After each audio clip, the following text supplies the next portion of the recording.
Kids First. And today I have the opportunity to speak with Fred Tatasciore, the very prolific actor who has voiced almost 1,000 different characters in his career. It's almost too much to put down on paper, but he's voiced Hulk, Beast, Thing, and Crossbones in various media for Marvel, and has also voiced Master Shifu, Poe's dad, and Master Bear in some of the Kung Fu Panda installments. And most recently, he had voiced Devil Dino in Marvel's Moon Girl and Devil Dinosaur. Welcome to the show. He's actually a lot bigger than Thank you. It's nice to see you. Thank you so much. Happy to be here. Of course. All right, so to get started off, what drew you to wanting to take on this role? Well, it was exciting just from the get-go. I knew about Devil Dinosaur from way back. Hulk and Devil Dinosaur have a past. So I've played some episodes as Hulk with Devil. And it was very interesting with this whole thing. Man, a whole different kind of comic book, a whole different look. I didn't realize this was going to be such a culturally amazing project, you know?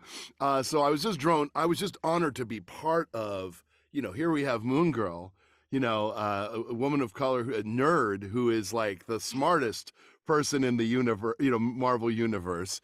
Science is good. So we got this great nerd and getting to play her, sidekick or, her partner along with Casey, it was just such a fun, such an honor.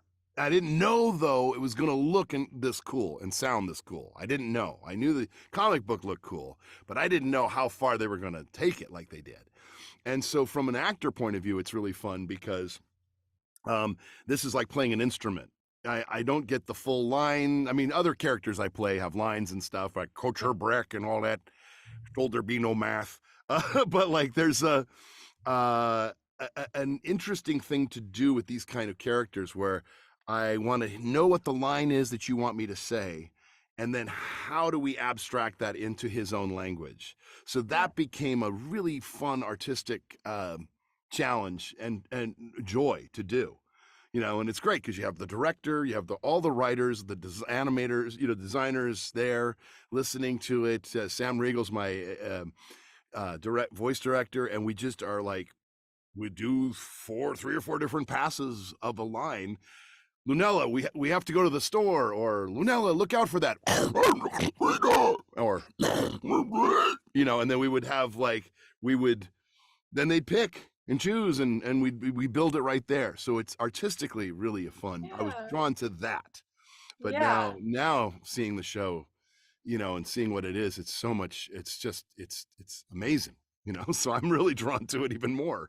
I know, it's actually so amazing. And the show, I loved it. I didn't really expect I didn't know what to expect. I hadn't really read the comics. I've heard about them, but I didn't really read them. Sure. But it was such a beautiful show. And I was actually wondering about how you decided what to say. So I was wondering, did they give you a script, kind of a Groot-like thing, what they did with Vin Diesel and Groot?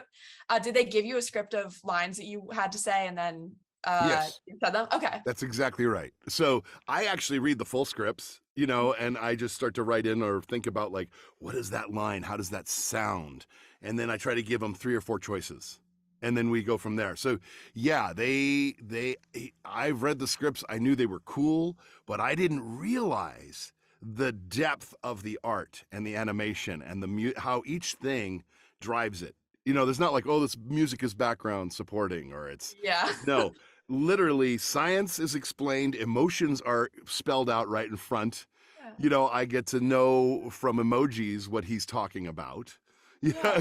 And, so it's a real each between the art, the writing, the acting, the animation, the music, the design, all of it takes a front seat to make this very unusual show. And I was really blown away by that. I knew it would be cool because I read the scripts and they were deep. They were either funny or they had real great concepts going on, scientific and or otherwise. Yeah.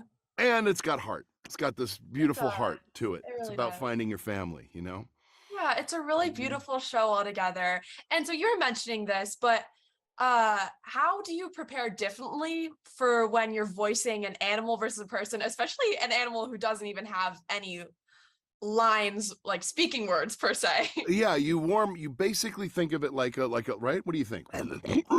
You think of it like an instrument. You warm up Yeah. and you try to figure out where the colors are we going on this one. And sometimes this is very technical, but sometimes I have to just say the line, and it kind of sounds like Scooby, where it'd be like, Lunella, look out, look out, like they're not going to use Yeah. that, but then I have to go, or, like just, I find what we do is we start from the complicated and then just abstract it down. So it's Yeah. like a broken saxophone I'm coming in with. Yeah. Like I got to say three notes to convey a certain emotion Yeah. or a context. And then there are, of course, the traditional yells, which we do. I usually layer a few. What I mean by layer is I do one pass of like, and then I'll do on top of it a, and then we try to put them together and make like our own sort of weird, unique sound to him. Yeah. It honestly sounds like such an interesting process to go through all of that. It is. It really is. And as a voice artist, as a voice actor, it's a dream job because then he gets to sing, he gets to do rap, he gets to, make all sorts of sounds. It's really it's ideal. It's a real fun gig that I just love. Yeah.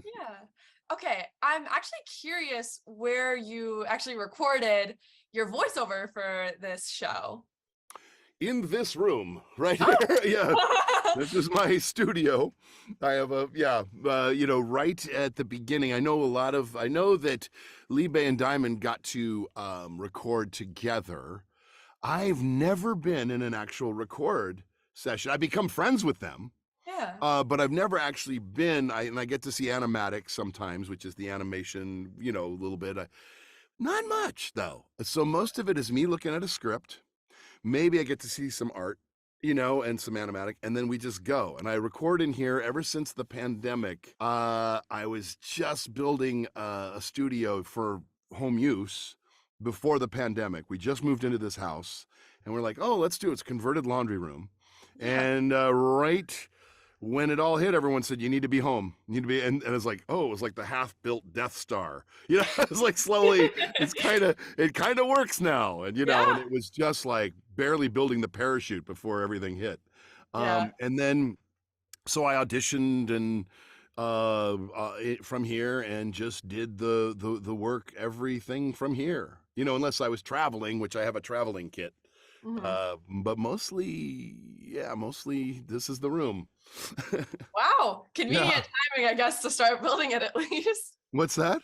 Convenient timing, at least, to start building. It was so lucky. I mean, I don't like to say pandemic was lucky for anyone, No. but it was very fortunate that I just all of a sudden was like, oh, I should do this.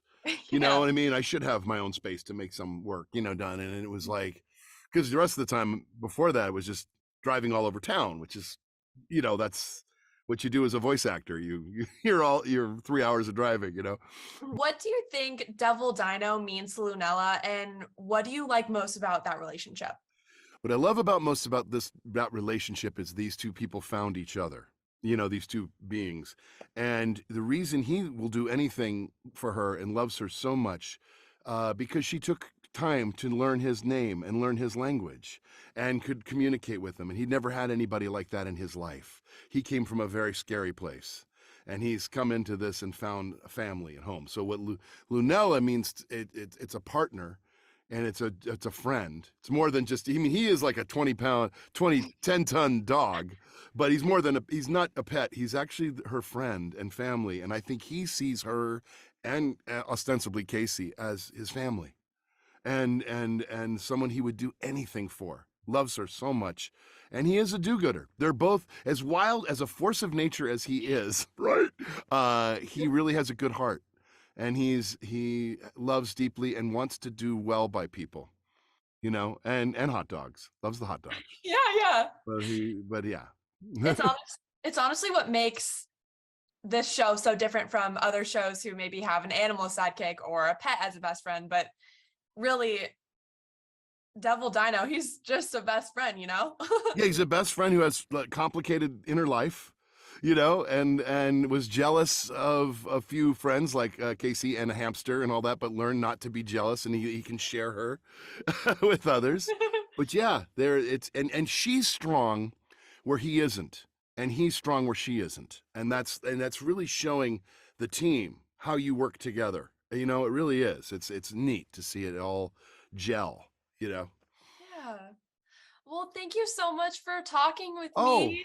absolutely, Catherine. It's wonderful talking to you. Great questions. Yeah, thank Wish you we could so do more. much. Let me know if you want to do more. Of course. I'm always up for that. Yeah, well, it's an honor to be here and an honor to work on this show. Thank It's really a you. blast. Be sure to watch Moon Girl and Devil Dinosaur when it releases on the Disney Channel on February 10th, 2023, and then it'll be on Disney Plus shortly after. Yeah. I'm Catherine reporting for Kids First. Be sure to like and subscribe to our channel so you don't miss my next interview or those of my awesome team members. See you later. Bye. Bye.